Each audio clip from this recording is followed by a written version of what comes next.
All right, so the sun is our star. It's the closest star to us. Obviously, the most of what we know about stars comes from our information from the sun. So let's talk about what we know and where we got that information today.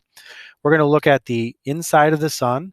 We'll look at the surface of the sun, the atmosphere of the sun, the stuff that the sun puts forth, electromagnetic radiation and solar wind, and then how the sun produces that energy and where we get all this information from in the first place. So let's get going first with the composition of the sun. The sun contains about 99% of all the matter in the solar system. So it is super dense. And it's also, of course, very big. It's 10 times the size of Jupiter, and 109 Earths would fit across the diameter of the sun.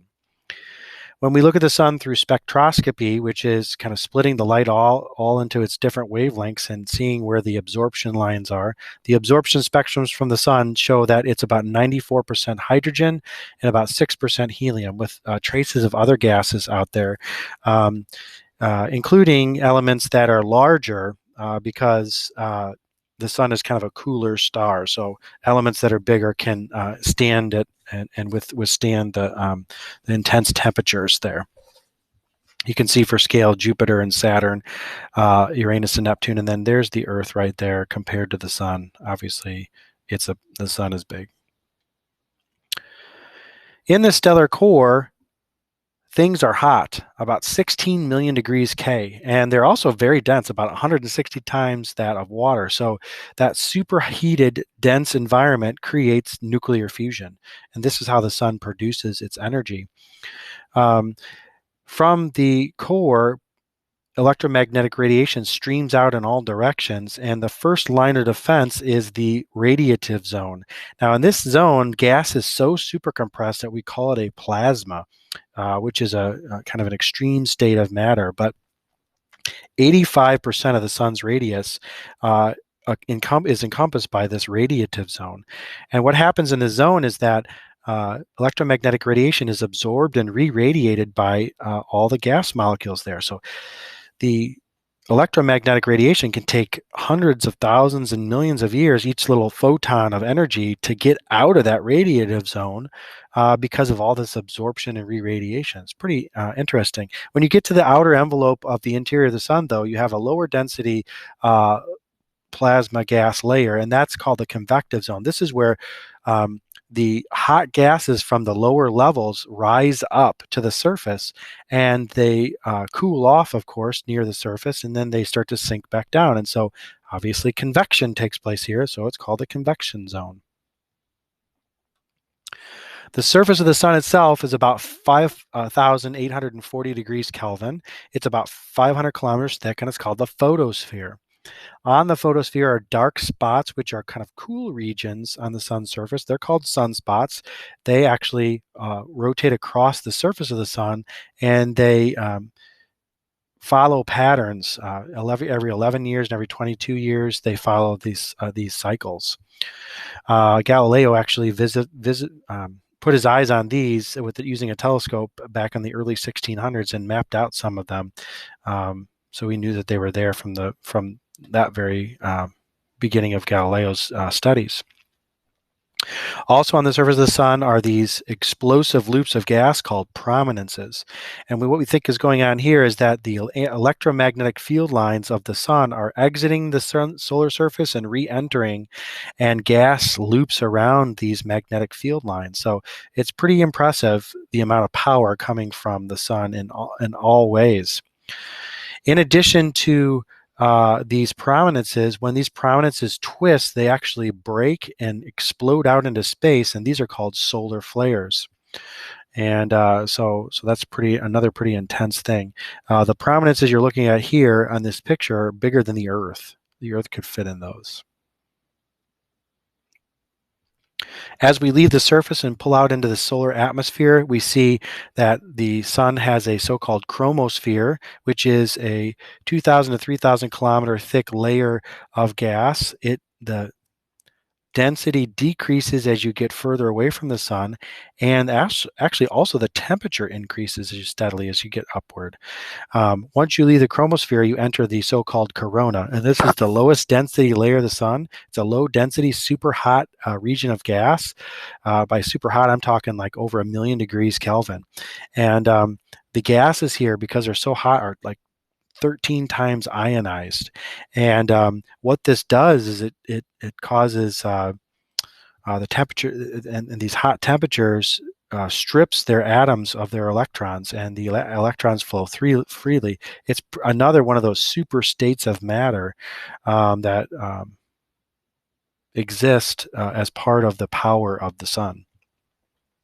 So the two layers of the solar atmosphere, the chromosphere and the corona. The sun, in addition to electromagnetic radiation, produces a stream of charged particles called the solar wind, and those actually extend all the way out into the farthest extents of the heliosphere, which is the area of space influenced by our sun. It goes way, way out into space.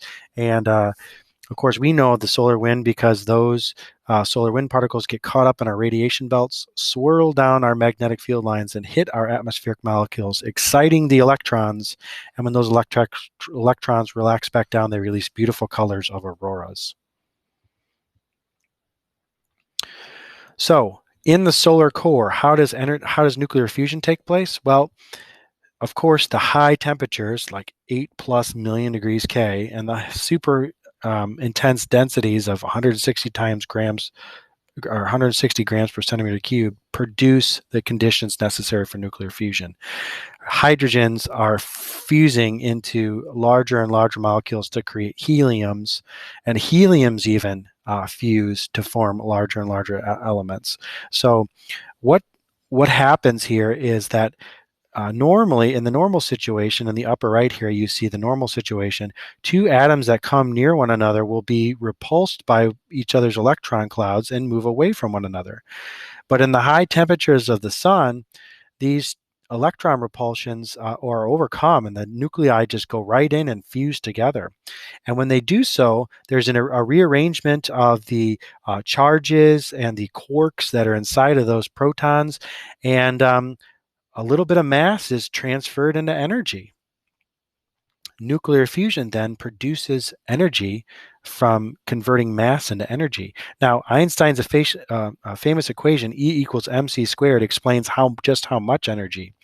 When you take whatever mass it is that's converted to energy and multiply it by the speed of light squared, you get the amount of energy produced. Now, remember that speed of light is a huge number. So when you square that, you're multiplying that mass that's converted by a huge number. So lots and lots of energy is produced from nuclear fusion. And little bits, even if they're subatomic bits, they're producing enormous amounts of energy. And it doesn't just happen with one proton hitting another proton, or four protons coming together and just making one helium. It goes through a stepped process, and a series of proton collisions create the helium nucleus. And in bigger stars, carbon, nitrogen, and oxygen go through a chain to produce even bigger molecules. But to get this helium-4 nucleus that you see here at the end product, there's basically 3 steps, and this little animated GIF shows them. First, you start off with 2 protons coming together, and when they fuse together, they blast out a positron and a neutrino and end up with the deuterium nucleus. And then that deuterium meets another proton and forms more energy, a gamma ray, and produces a helium-3 nucleus. Finally, 2 helium-3 nuclei come together, and when they fuse, they form that helium-4 nuclei and shed off 2 protons.